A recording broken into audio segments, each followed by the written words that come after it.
All right. Well, welcome everyone to tonight's introduction to private banking. And thank you guys for your time for hopping on. And you guys will be learning some valuable information. Now, this cover some quick disclosures here. Now, we are here with Alpha Omega Wealth. We are not legally to give you, any financial advice or what to do with your money. You consult that with your financial advisor, your CPA, your consultant. Yes, we are willing to work with your financial advisors and CPAs. However, this is solely for educational purposes only. So, but yeah, let's go ahead and move forward with that. Just wanted to cover that real quick. Now, here in Alpha Omega Wealth, we are here to educate you guys, like I mentioned, and here to give you an alternative to how the banking system, how they move the money, right? And having full control of it because they're having, obviously, we just talked about it, they're controlling all this money, they're making money off of our money and collecting all these interests. Now, here we show you a way where you can recapture all that for your own benefit, right? Instead of giving up the money will go flowing towards you instead of away from you. Okay, so that's what we focus on. That's what we teach.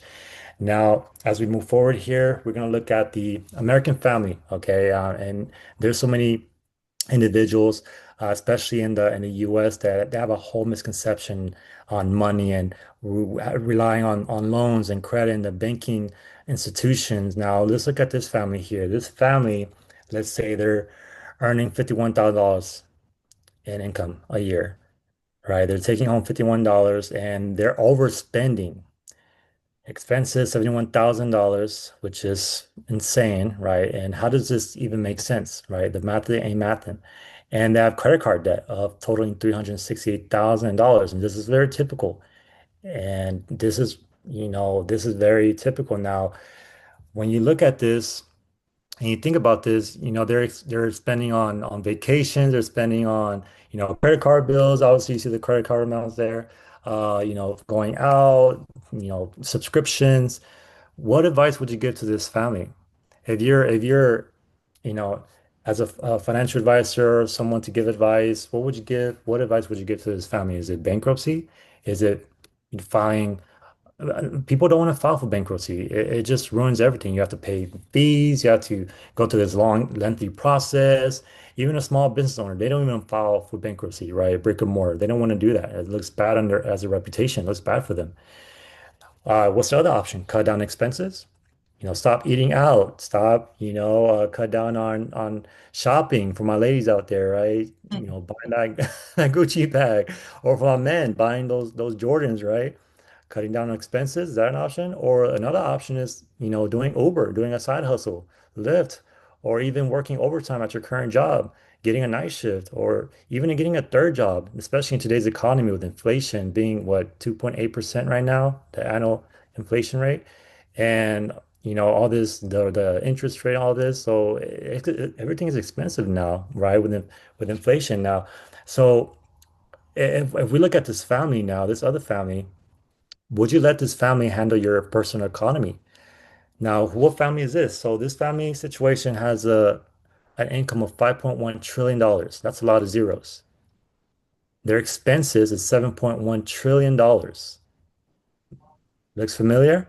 It's like the last family, but it's just adding zeros. It's the same concept, but it's adding zeros. And in total debt, $37 trillion dollars. Can you guess what family is this? Talk, obviously, the US government. The US government. You can go to the US debt clock online. You can type in US debt clock and look at the numbers. And we just hit an all-time high in national debt, $37 trillion dollars, which is insane. So how are we gonna let the banking, the central banks and the government handle our money if they can't even control their own finances? Are they trustworthy? And I will add this. I mean, you mentioned Grok, 401ks, IRAs, all those government sponsored, tax deferred, those are government sponsored programs, right? You're entrusting your retirement to an institution that can't even handle their own money. And they're selling you the idea, right, of, oh, we're here for you. We're going to develop all these IRS codes. Anytime that you have to use the word IRS next to any kind of investment, you have to think it can't be that good. But yet we are taught that that's the only way to save, right? mean, you guys are young. I'm a lot older than you guys. I could be your guys' mom. And I'll tell you, 25 years ago, when I was your age, it was the exact same story. Got to get an IRA. You got to fund your 401k. You got to get credit. You have to work on your credit so you can buy something. If you don't have a good credit, you're never going to be able to buy anything, right? This whole thing about credit, your credit score, your credit score. You got to get a credit card so that you can get your credit score. They train you to become dependent on them, for them to take your money, right? Anyways, go ahead, Carlos.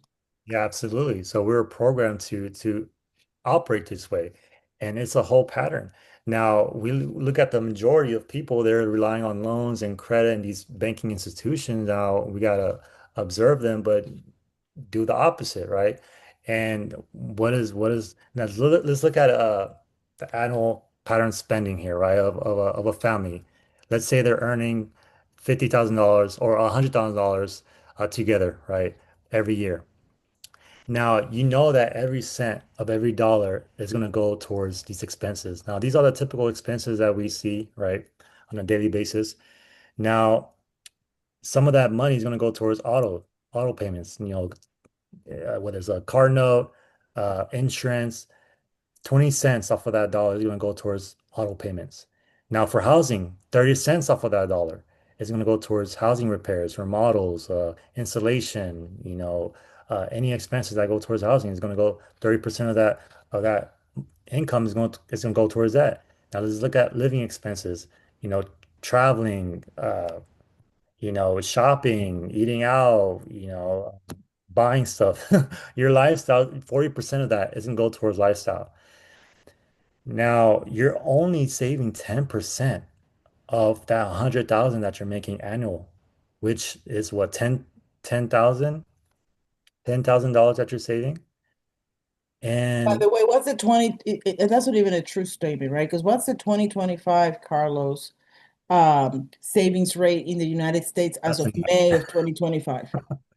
What's it's the like number? 4%, right? 4.3%. 4.3%. So Statistics show that the average saving interest, right? That the percentage of interest that people are saving in May of 2025, we Googled it yesterday, right, Carlos? Is yeah, 0.3%. So for yeah, every single dollar that Americans are earning, they're saving 4 cents. That's not even keeping up with inflation, right? yeah, yeah. Okay. I'm just giving this scenario, this hypothetical scenario, just giving them some grace, they're saving But let's $10,000. make, but let's make it worse because what's missing from here? The interest. So not even not including the interest, you're still on top of that, the principal amount, you still have to pay the interest. So 5% off of that will go towards autos, 25% will go towards housing, 5% will go towards living expenses, and none of it is going towards you. So you're giving up interest instead of gaining that interest back and recapturing that. And that's what the banks are doing with your money, right? What is called fractional reserve lending. So whatever we deposit into the bank account, they take some of that money. Let's say you're depositing $100. They take $90 off of that, 90%, and you're left with $10. And they type in numbers on the screen reflecting $100, but in reality, you have $10 left in your checking account. So they're using that money, your money, to lend out to other consumers, to other businesses, and they're collecting the interest on top of that. So that's the concept that they're using. We're an asset to them. To them, we're an asset, but to us, it's a liability because we still have to pay for these interests and fees. Now, this concept that we're going to show here later is the infinite banking concept where we're able to recapture that interest of whatever expense that and everything that we finance in life, whether it's a car, a house, and we just showed you guys on the graph, all the finances that you do in life, with this concept, you're able to recapture back that interest.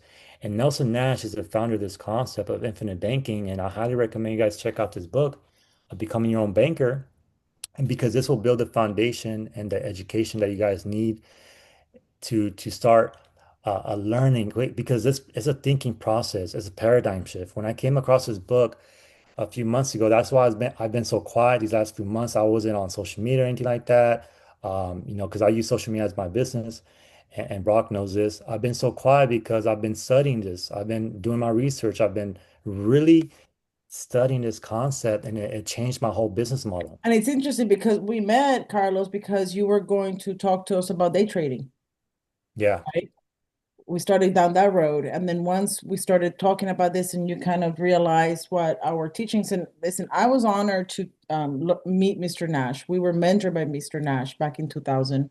Alpha and Omega Wealth, yes. Alpha and Omega Wealth was born from our association with Mr. Nash 20 years ago, 25 years ago. And we built our agency with one premise and one premise only, to be infinite banking specialist and to teach this unbelievable process that Mr. Nash taught us. And there's not a right or a wrong, right? I was a financial advisor, a lot like your mom, Brock, before I started IBC. I was doing investments, mutual funds, IRAs, 401ks, all kinds of products. It was a product-driven business for me. And now it's become an education-driven business. Product is whatever, right? It's understanding how the money really works, how the dollar flows from you to them, back to you. Let's talk about Carlos. Let's keep going here. Yes, absolutely. So the very core principle that Nelson Nash teaches in his book is OPM, or the people's money. How to use other people's money to to become a wealth creator, to build a legacy. Now we have different types of individuals. Now this individual is a debtor. Now the debtor, I've taken out many credit cards, right? And I actually took a credit card to go to Cancun 2 years ago.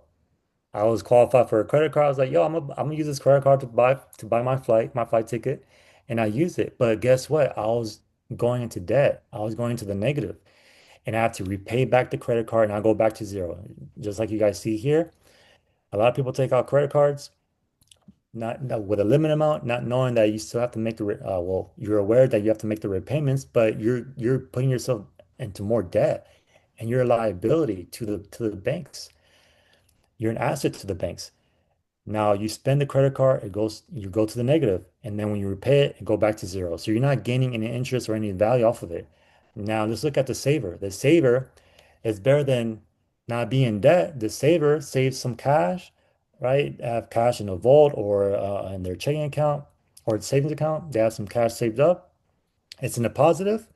The Y and X axis is going up, right? Yes, you're in the positive side. But guess what? When an emergency hits, you save it for a rainy day. You have to take you have to withdraw those savings and have them to pay for a bill, for an expense, or for a hospital bill. You spend those dollars, it goes back to zero. And then just like we talked about earlier, you save, you save, and you save, and then you go back to zero. You're not gaining any interest. You're giving up the interest instead of recapturing it. Right? And you're not gaining off of that dollar. So every dollar that you're spending is losing value. The dollar is losing value by itself. Since 1913, since the Federal Reserve was created, and when in 1971, when President Nixon signed the gold standard, right, that the dollar is not backed by gold anymore, so the dollar just became debt and more debt. We And we just keep saw the printing numbers more here. dollars. We're printing happy. Let's just print some more dollars. That's the answer, right? Let's just continue to print more dollars. Let me tell Yeah. you, the more dollar that we print, the deeper in a mess. Um, exactly, Brock. The bigger of a mess that US gets into, and the more you have to think about, you need to control your own cash. You can't let these people, right, uh, put that into that world, right? Yeah. Because then, go ahead. Yeah. So is it better to be a saver than a debtor? Yeah. But all of you guys on this call, you guys want to become wealth creators, right? So for my legacy builders to build wealth, you guys we gotta do something differently, right? Because I heard this saying, I believe it was Jim Rohn or Brian Tracy. Long ago, I heard this saying like, in order to get something you never had before, you must become someone you never been before. And so it's a thinking, it's a mindset. It's like, okay, most people are doing it this way and they're struggling. They're trying to survive and live on security, right? And relying on the government. Why? But I see other people striving, right? And thriving.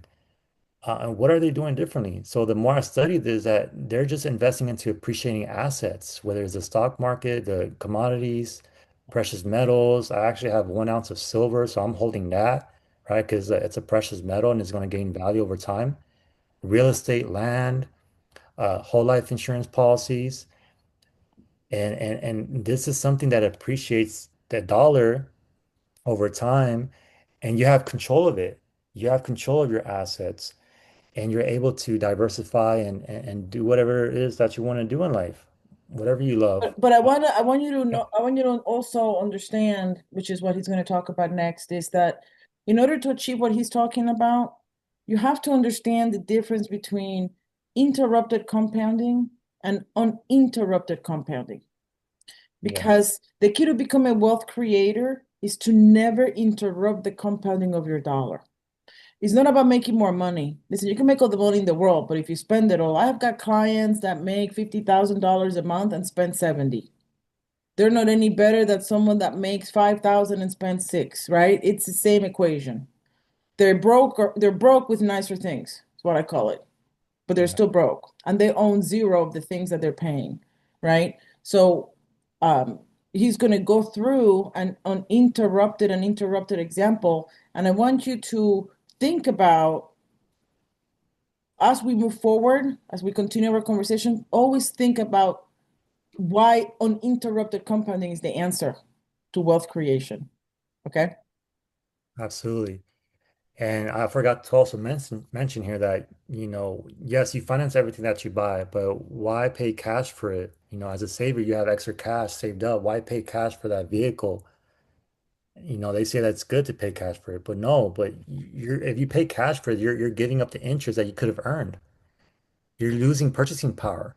You're giving up to them to have power upon it. So, anyways, I just wanted to mention that. Now, yes, interrupted and uninterrupted compounding interest. Now that Albert Einstein even said it, compounding interest is the eighth wonder of the world. He who he who profits keeps it. He who doesn't profit from it. Now let's but what's the difference between interrupted and uninterrupted? Now let's look at this here. Now you have a penny on day one, you earn a penny. Now that penny doubles to day two, it doubles to two pennies. Now every day it doubles from to four pennies, and it doubles each day. It doubles from that amount to that amount. And then on day 21, you have accumulated over $10,000. Now here, when an emergency hits, life happens to all of us. You need the money and you withdraw those funds. And now day 22, you're back in the negative. Just like the saver, the guy that was saving, I just mentioned earlier, and he went back to zero. Same concept here. Now day 23, you go back to square one. You start over. You save a penny. Day 24, you have two pennies and doubles that. After that, and at the end of the month, you're left with $2.56. So in this example, type it in chat box. Is this interrupted or uninterrupted compounding interest of your money?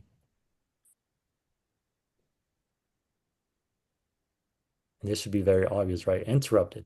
Interrupted compounding because within 22 days, you took money out of your savings, out of the that was gaining interest. Why would you want to do that? Instead of to become a wealth creator, they say spending is delayed, saving is delayed spending. When you have that money saved up, eventually you're going to use it, right? You're going to spend it. So saving is just delayed spending. Now let's look at this example here. Same concept, that penny doubles and then it doubles each day after that. And then by day 22, the difference that it goes to 20,000, day 23, 41,000, and it doubles. And by the end of the month, and actually day 28, you hit your first million. And then day 31, you Bro. accumulated over $10 million by just doing this, by just saving and doubling every single day of that amount. I mean, Now, this is is it the realistic that people can be on this? Probably not, right? This is just an example, but it's a concept that you have to understand, right? The when you let your money continue to grow over a long period of time, it's always going to be at at a much greater number, right?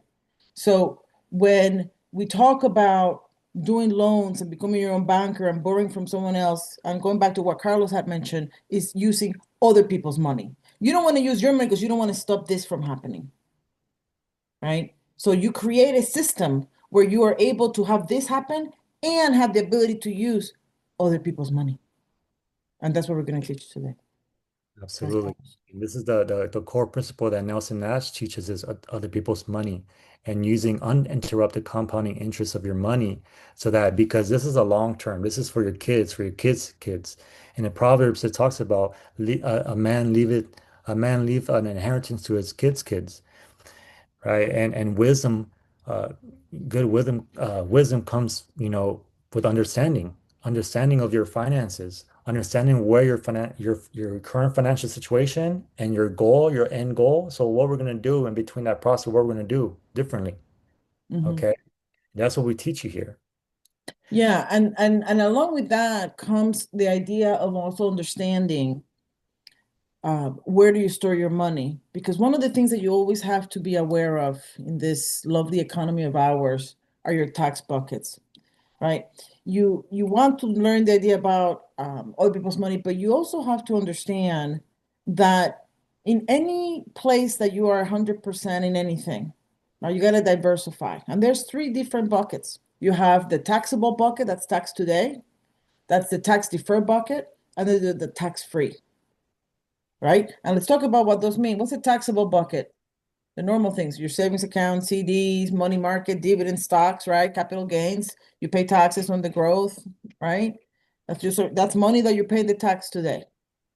Then we have the tax deferred bucket. And this is where all those 401k, IRAs, um, annuities, deferred compensation. And God, do people love, do accountants love to advise clients to get IRAs for the tax deduction. What a wonderful concept, they say. But think about that for a moment. You are actually deferring a tax to years from now. You guys are young, right? What do you think the taxes are going to go up or down? Are you going to pay a higher number or a much larger number in taxes than you know today? You know what the tax rate is today? I have $0 in tax deferred. I don't want any tax deferred because I want to know exactly what it is that I'm going to end up with. And I'm going to talk about the stock market here in a little bit. But be very careful on having 100% of your dollars in a tax deferred, having 100% because you also need to take advantage of a tax-free environment. And as you can see, the buckets get smaller and smaller. The IRS is trying to hit more and more, right? So how many tax-free environments are there? Not that many. You're either going to do a Roth IRA, and you're still chained by the government on whether you can touch it, penalties, how much you can put in, right? You can do municipal bonds, they're tax free, but they're risky because if there's business failure, right? What happens at that time? And then you have cash value life insurance, which we're going to talk about a little bit. So as you look at your finances and when you meet with Carlos and when we go through your finances, we're going to figure out where you fall in the things that you have done. How much of your stuff is in taxable, tax deferred, tax free. We want to be in a tax efficient wealth creation program, most of all. Okay.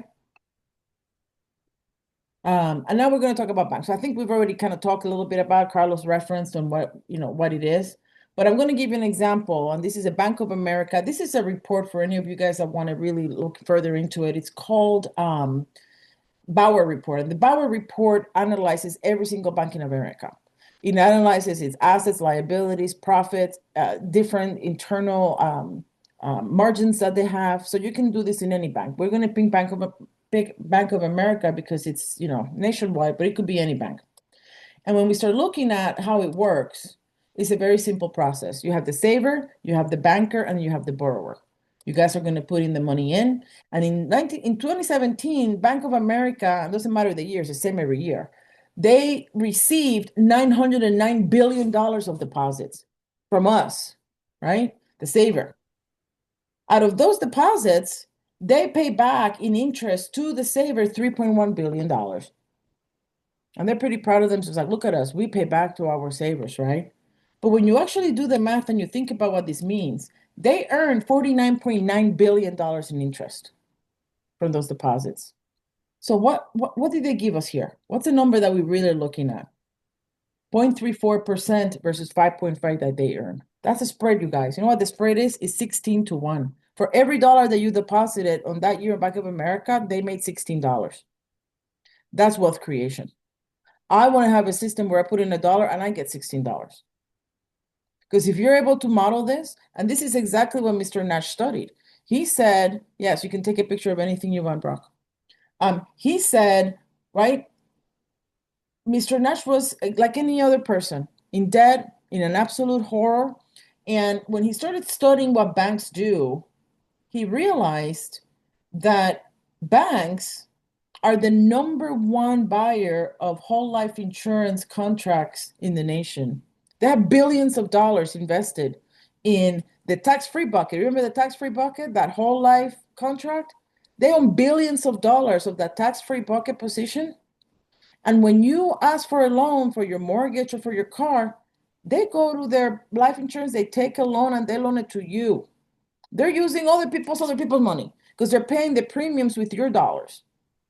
Double whammy for them. They're earning on the insurance and they're earning on the interest they're paying you, right? That you're paying them. Therefore, they're doing what? Quadrupling their money.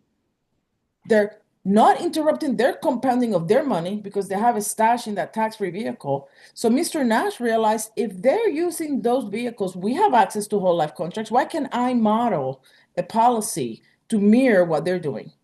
And by the way, I know that when I say the word whole life, people are like, oh my God, life insurance. This has nothing to do with life insurance. This is strictly have to do with cash accumulation. It has to do with the product that has been around for over 100 years that allows you to create a cash value side, forget the death benefit, to dump dollar ins that accrue on a tax-free environment, right? So once he figured this out, he's like, okay, I am going to model policies to reflect what we have here. And when you look at who are the biggest buyers of life insurance, of bank-owned life insurance, Citibank has $6 billion worth of life insurance premiums that they pay. Where do they get that money from? From you to put it in there. Chase, 11 billion. Wells Fargo, $19 billion. And Bank of America, $24 billion. Okay. So when we tell you that you want to become your own banker, we're going to do what banks do. That's what they do. They stash money away into this very detailed and um, put together policies that are highly effective in cash accumulation. Okay. Now, what's the alternative, right? What's the alternative? Let's talk about the ideal savings tool. Because at the end of the day, this is a discussion about savings versus investments, right? Banks are not putting their money in high risk investments, right? Tax-free life insurance policies are extremely boring. They have contractual interest rates. There's no market correlation. They have absolutely zero risk, none. And that's where they put. So what makes a good ideal savings tool? And let's talk about it, right? Because people tell me all the time, oh, I have my savings in a 401k. Okay, right? So you want to make sure that you have a competitive rate of return is the first thing that you want to look for in a good savings tool. You want to make sure it's guaranteed, no room for loss, right? You want to make sure that it's liquid. You want to make sure that it's tax-free, that it's creditor protected, and that it has uninterrupted compounding. This is what makes the perfect savings tool. Now let's compare now to, and we've kind of hit in some of these. We talked about the uninterrupted compounding, the credit. One thing that I want to mention, especially for you guys that are young, creditor protection is probably one of the most important things that you guys have to think about in your young lives. And what that means is if somebody sues you, they can come after all your assets. But if you don't have your money inside of one of these things because they can't come after your cash value life insurance, you better have an umbrella policy that's added to your. I have seen in my 25 years in this career, lives destroyed just by a simple lawsuit where they come after every asset. And an accident can happen at any time, right? You insure your house, you insure your car, you have health insurance, but you don't insure the crazy people out there that are going to come after what you have. And it happens all the time. It happens more than ever. Insurance fraud. My daughter was a victim of insurance fraud, right? She was driving, she borrowed my car to go to her senior prom, and the someone got in front of her and stopped the car, and my daughter rear-ended her. You could tell that it was so that they could collect on the insurance, and they sued us. And she was under 18, and they went and tried to go after, right? The maximum, I mean, I think they ended up getting like $30,000 of the so anyway, my point being is that creditor protection is very important as well. So let's look at the different savings tools that I hear that people have. The first one that they throw out there always is my 401k. Well, guess what? My 401k may have a competitive rate of return and it's creditor protected. They can't come after that, but it's certainly not guaranteed. It certainly is not liquid. It certainly is not tax free. And it certainly violates uninterrupted compounding the minute that you touch it, right? So don't ever think that you're saving anything in a 401k. You're investing, but not saving. What's the next alternative? Just a plain savings account. I hear that all the time. Well, I have money in my savings account. Okay, that's great. And it has a lot of the things, but guess what? It's guaranteed and it's liquid. It earns nothing. It's not tax free because what little they pay you, you have to pay tax on. It's not creditor protected. That's the worst place to have your money. And you interrupt compounding all the time because you're using the money all the time. I love how people say, well, I'm moving money from savings to checking. That's not savings, people, right? If you Yep. have to move every month, then stop putting it in savings. Like it makes no sense. Okay. I don't know if you have any questions about that. So what is the ideal savings tool? Look at a specially designed, well-designed life insurance contract, the ones that we're going to teach you on how to do, right? They have a competitive return. They pay between 3 and 4% guaranteed. I used the word guaranteed. They're liquid. You have access to the money like if it was in a savings account. It grows tax-free as long as it's inside of that policy. It's creditor protected. Nobody can touch it. And you know what? Another thing that I found that is great about it. When my daughter was going to college, she went to USC. And that's some dollars if you know anything about college. Okay. And I said, you gotta go fill out a FAFSA, sister. Like, I'll help you, but help a woman help you, right? So we filling out the FAFSA, and they are asking my in the parent FAFSA, how much money do I have in my bank account? Well, I keep very little money in any bank account. That's, all my money's inside of my policies, right? So I appeared like I was the brokest person in the world because I think at the time that I filled that I had $3,000 in the bank. And they gave her, I did not have to disclose. And thus the word private banking system. You don't need to disclose the money that's sitting in here. And she got full scholarship and full funding because if this was sitting in a bank account and I had to disclose my bank, it would have been a problem. Number two thing that I found about this thing also is when you purchase real estate, especially rental income, and you have cash value life insurance, mortgage companies love that. And they love that because they know that you have liquidity.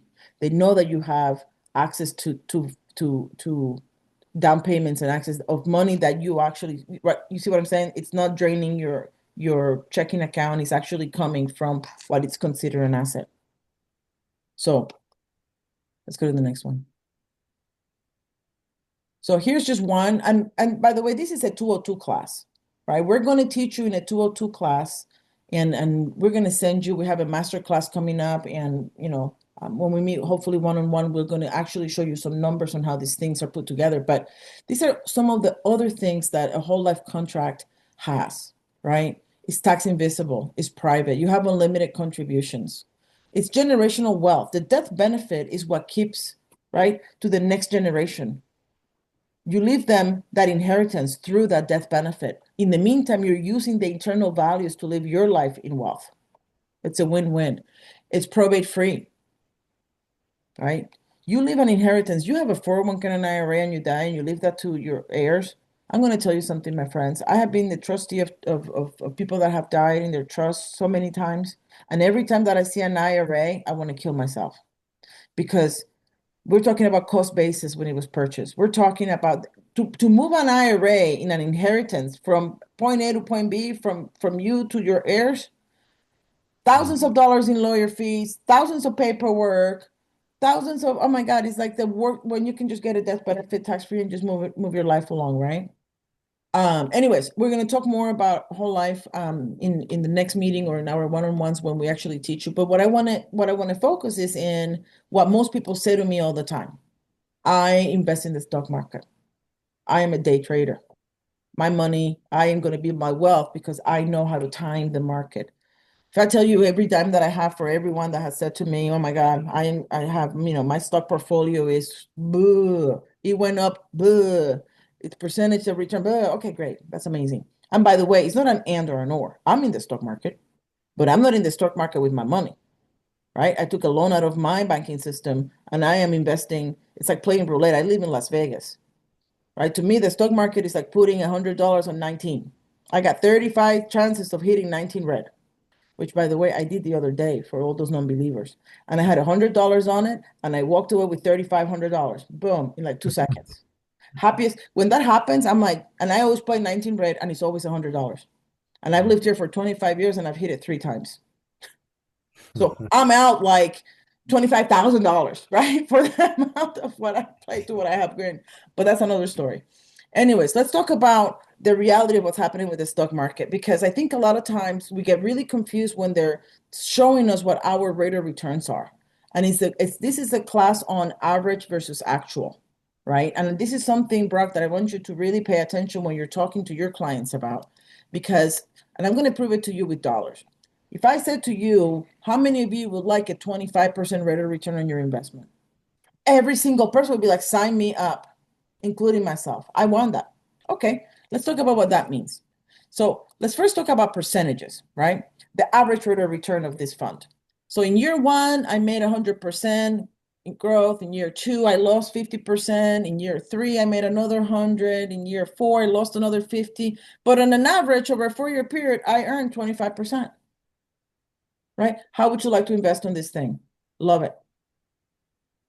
Now, let's put a dollar. Let's talk about the actual rate of return because it's a very different story when you're at a dollar than when you talk about a percentage. And people don't understand this. Look at this, you guys. So you go for year one, it's 100%, right? Oh, I'm sorry. Did I go with the same thing? Oh, wait a minute. Did I not do the numbers? Oh, so I don't know what happened to my numbers. I can't see them. But let's just say that year one, you put $1,000. You're at 100%, you have a $2,000, right? Year two, you lose 50%, so you're back down to 1,000. Year three, you get 100 and you're back to 2,000. Year four, you lose another 50%, that you're back down to 1,000. You started with 1,000, you ended up with 1,000. What happened to my 25% rate of return? Why isn't this not 1,250 when I do the math, right? Yeah. At the end of the day, it's right here, right? You made 2,000, you lost 1,000, you made 2,000, you lost 1,000. What happened here? Difference between actual versus average. And I'm going to prove it to you in a calculator. We're going to take a look at the S&P 500 over the last 24 years or 20, whatever, 2005 to 2024. Okay, 20 years. And we're going to focus on the S&P 500 with dividends. That's the market benchmark we're going to do. If you were to average that out over that period of time, the average rate of return is 11.79. One's going to argue that that's not bad, right? One's going to argue that based on these results, future results would indicate that this is a good place to put your money in. You hear that all the time in investments, based on prior reports, right? And I use that all the time. It's like a mutual fund, right? Future results are not indicative, but you look at past results to predict future results. And then they throw you some average of the past. And it's like, this is what this fund's is predicted to perform. Great. So we're going to use this 11.79, right? Now, no numbers. It's the exact same thing. You see the years, you take all those numbers, you divide it, the average of the returns is 11.79. Great. Now let's add a dollar. Let's put $100,000 in here one time. The minute that you add the dollar, your 11.79% automatically becomes a 10.30. Because I showed you that mathematically, the actual result is never matches the percentage, right? We did it with $1,000, right? So you start with 100,000 under this scenario, and year 20, the end of account value is 710,484. Okay, I'll buy that investment. That's okay. I'm good. However, we are forgetting three little pesky things. The first one you're forgetting is the fees that you get charged for people investing your money. Mutual funds are not free and neither are stocks. Commissions got to be paid. Fees 12B1 fees have to be charged, right? And advisor fees have to be charged. If your mother, Brock, is a financial advisor, she charges a fee. She's not going to work for free. So let's be very, I mean, when I was working, I charged 1%, and that was very low. Most people charge between 2 to 2.5.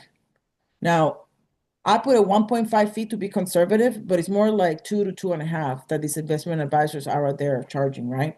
Once you add the fee, the minute that you do that and you see all the fees that you got to pay, now your rate of return went from 11.79 to 8.65.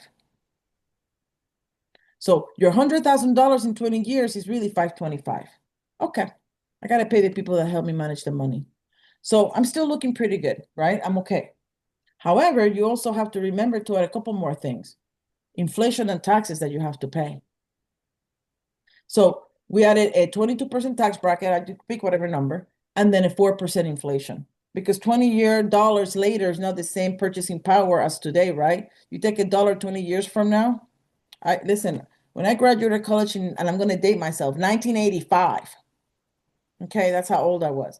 My first apartment in Seattle, my first job, I paid $410 a month. And I could not believe how was I supposed to afford that? Oh my God, I have no money to eat because I made $800 a month, right? And I thought I was killing it with that initial income. That's that's 25 years ago. Imagine what 25 years from now, how much you're going to have to earn or what rent's going to be, right? Inflation. Anyways, when you add taxes and you add inflation, what happened? Your 11.79% became what?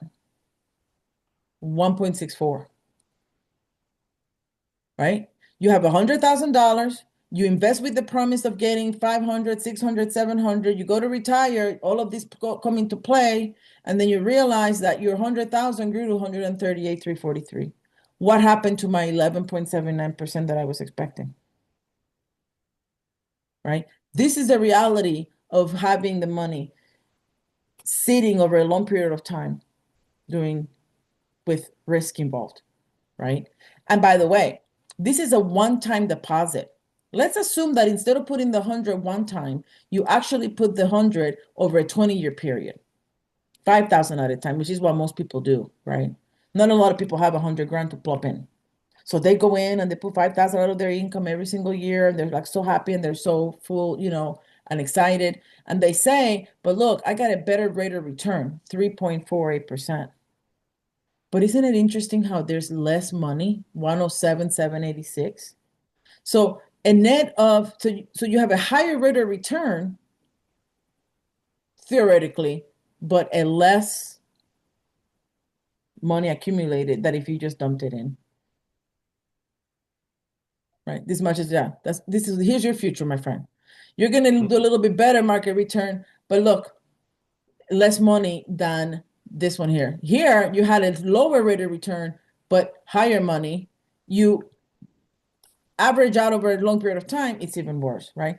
In the meantime, I want you to think about what you could have been doing on along with this $5,000, how you've been putting it in a place that you had, because there's no liquidity here, right? This is assuming a 401k. Imagine if you were funding a place where you can put this 5,000 somewhere, you can leave it compounding, loan it out, go build other assets. Then you go out and go to the stock market. But you have protected that initial 5,000 to continue to compound internally, right? It's not an and or an or. Take the money, put it into your banking system, take it out, go purchase real estate. Put money in your banking system, take it out, go buy a car, right? My daughter, she's 24 now. She's purchasing, so she has 4 banking systems now. She's 24 years old. I bought 2 for her. She's bought 2 so far. Okay. She sits right now with probably almost $80,000 in cash value. And she graduated and came home to build that up instead of going to spend $2,500, right? So exactly. So she's getting ready to buy her first car. She's going to buy a 30. She can afford to go and buy herself an $80,000 car, but she's going to go buy herself a $30,000 car. Because the decisions that you make when you guys have time, right? She can go out and get that $80,000 car easily and show the Joneses that she can drive, right? This whatever, BMW, whatever it is that she's going to get. Instead, we're going to get a used car, $30,000. We're going to pay it cash. She's going to repay herself with interest, rebuild that. So next year, she can have a down payment for her first condo. When she moves out of here, she's going to go into a purchase condo. And then we're going to start a real estate portfolio. That is creating wealth, right? Any questions about what I just showed you? And to me, numbers don't lie. And these are the things that I learned when I was an investment advisor and Mr. Nash pointed this out. And I'm like, I don't want to advise people to put money in this anymore. I can mathematically tell you that the things that I am telling you are never going to happen. Because one thing that I didn't put in this equation was an emergency. What if this client had a child that was ill or they needed money for an emergency and they had to pull out 100,000 and out of in year 10, 100,000 out of their 401k. Do you know how many people take money out of their 401ks? Because life happens. Mhm. A young person has a lifetime, right? So, is this the ideal savings tool? I don't see it, right? So what we're going to talk about is becoming a wealth creator, right? And it's interesting because one of our associates came up with this. You have to think. True happiness involves new knowledge, and you have to understand to think long range. This banking system is not a product. We're not asking you, you're going to buy a multitude of policies to create a multitude of banking systems. It's not just one through your lifetime, a pool of systems where all of those internal values are going to be compounding into one total banking system, right? You don't be afraid to capitalize. Capitalize means take the money out and put it in motion. Money sitting does not help you. Having money sitting over a 20-year period does nothing for you, right? Putting money in, have it compound, take it out, and go and expand your portfolio of assets. That's how you create wealth, right? Don't do business with banks and rethink your thinking, right? So at the end of the day, here's what we want to build. We're going to show you how to take your earnings and create a pool of policies, well-designed policies that will yield cash value, that you will eventually take money, borrow from the insurance company, know your policies, right? They're sitting in here compounding. And then you're going to reroute those to, and by the way, I have 8 policies myself. Alpha Mega Wealth has 52 policies that Alpha Mega Wealth owns. And we're going to show you how they're built. We're going to show you the players, who owns them, who's the insured, who's the beneficiary, who's the payer. We have done banking systems for individuals. We have done them for charity, churches, businesses. By the way, churches and charities, they have no tax code. They can put as much money as they possibly can without any tax implication ever, right? It's a great way for charities to expand their portfolios, but that's a whole other conversation. Um, you you put the money through your policies, you take it out. The banking system is here in the middle, right? It's saver, banker, borrower, just like it was in the banking system, right? The saver, your earnings, banker in the middle, and then what you the key to the success of this program is understanding that when you put your banker hat, you have to repay yourself with interest. And Mhm. when you read the book, you're going to hear Mr. Nash say these words: don't steal the peace. And when you read the book, you'll understand what I mean by don't steal the peace. Anytime that you take a dollar out of your system and you don't repay yourself back with interest, you have lost the ability to use that dollar again. Okay. That's why people are always broke, because they're giving away their dollars. Okay. Here's a couple of reading things to enhance. Of course, becoming your own banker, you're going to get a link from Carlos, right, Carlos, that you're going to let them know where to get it. We're going to, we have a master IBC class come August 8th, but between now and then, we can set up a 202 just with this group if you want, because understanding how to set up the policy is life-changing, because then you see, and we will mathematically use a sample of putting a dollar through a policy and how it grows year to year, how the loan system works, how does the interest affect the policy. So that's 202, banking 202. But we wanted this to be a very basic introduction. We wanted this to be something for you to think about and want to learn more, because um, you don't buy a banking system. You build one, right? This is not a product. It's a different way of managing your finances. It's a commitment to yourself to break the chain of what the government wants you to do and these financial institutions and actually take control of your cash flow, take control of your spending, take control of your growth, and basically take control of your wealth. It's not about making more money. It's about doing it the right way. And you guys are young. You have no idea the gift that time is. I'm 57 years old, you guys, and I was 20 yesterday. In a blink of an eye, I mean, up here I'm still 20, but as the years go by, I'm like, well, how did I get here? Right? And I met Mr. Nash when I was 35. So I kind of started a little bit later than I wish. If I would have been 21 when I started what I learned, I wouldn't be here talking to you at this stage because I would be retired somewhere, right? I lost almost 15 years by not knowing and doing what everyone else was telling me was the right thing to do. But you guys have the gift of learning early. And this is what I tell my daughter every single time. My goal for my children, I have a 15-year-old son. My son has two banking policies so far. And he's about to turn 16 and we're buying him a car and we're doing it through his banking system, the whole game, right?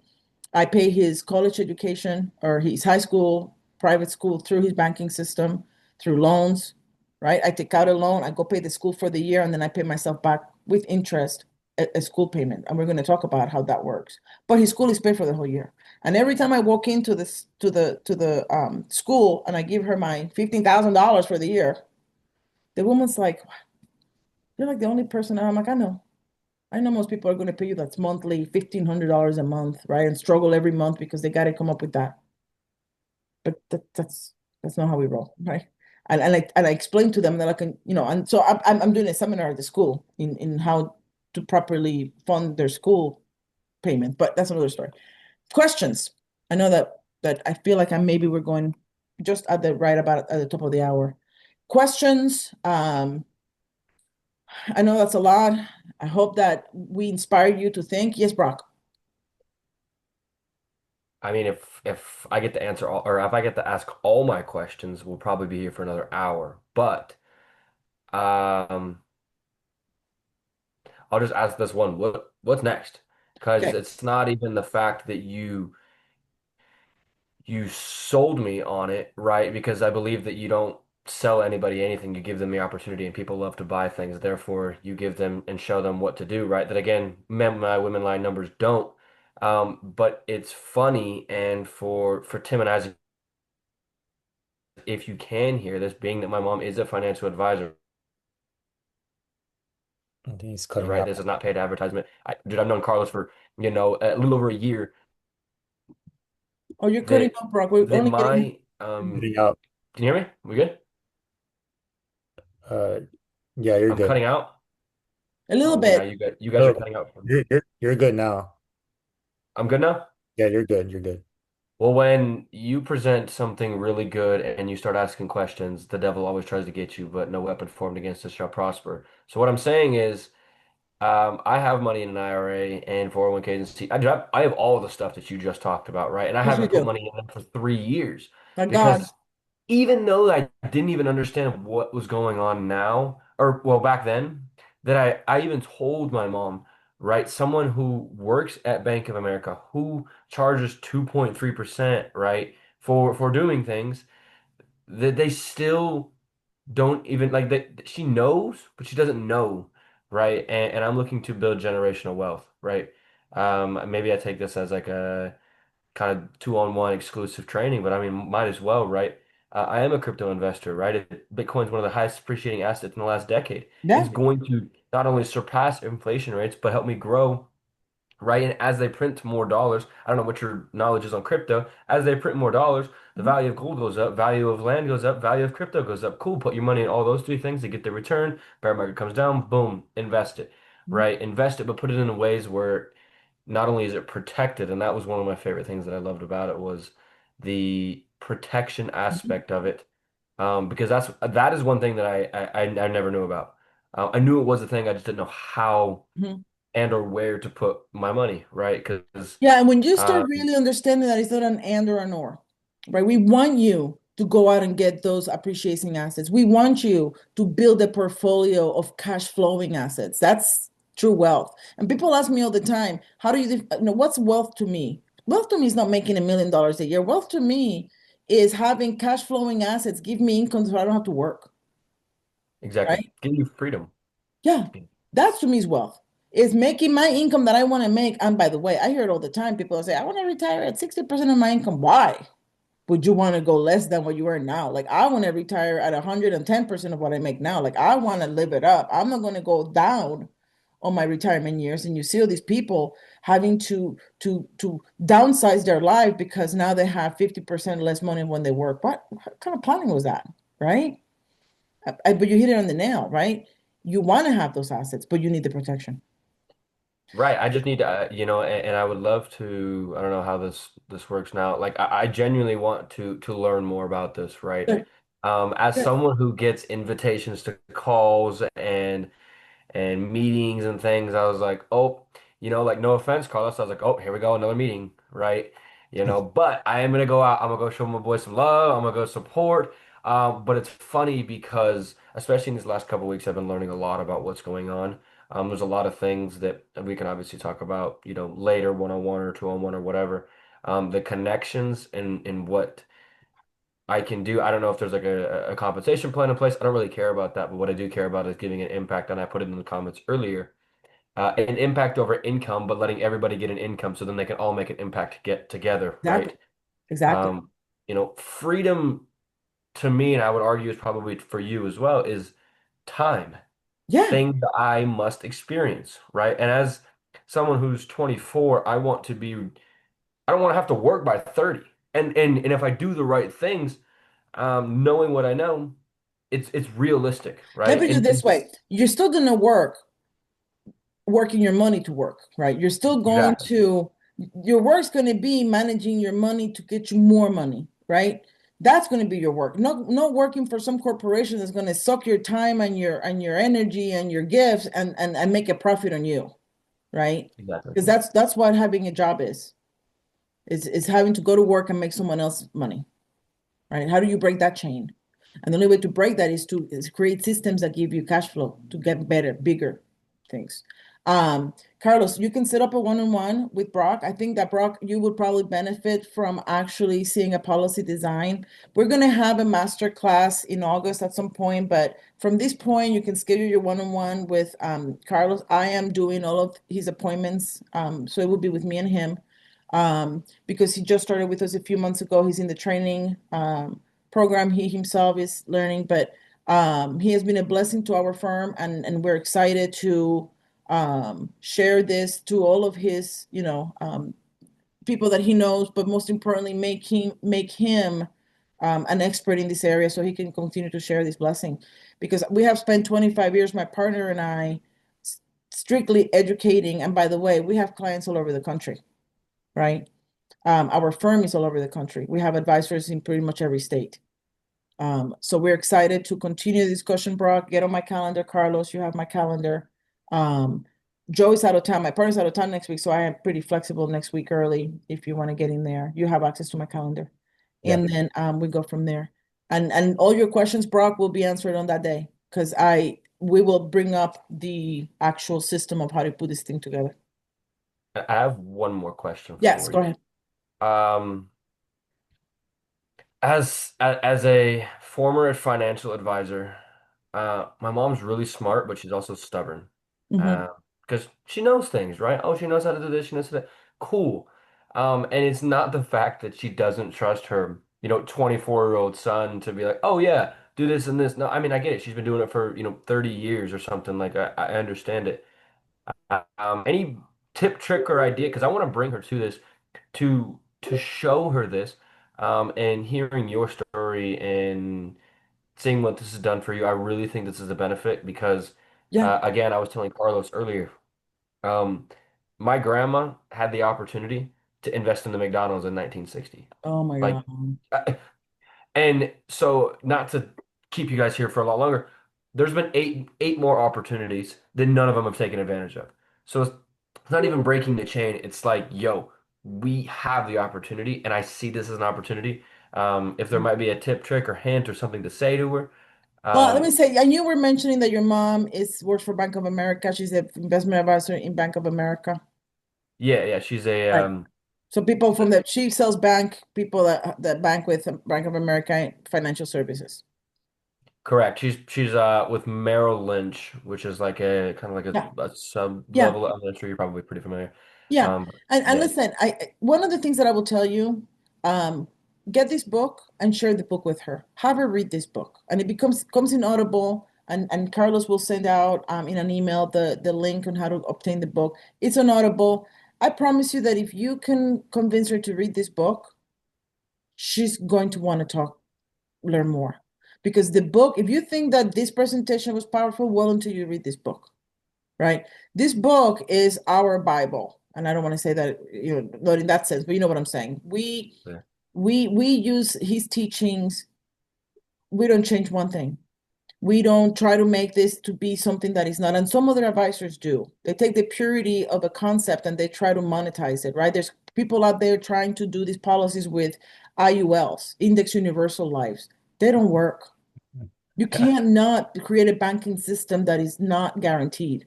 You put any kind of risk, now you've absolutely destroyed the integrity of having a banking system to begin with, right? So if you can have her read the book, amazing.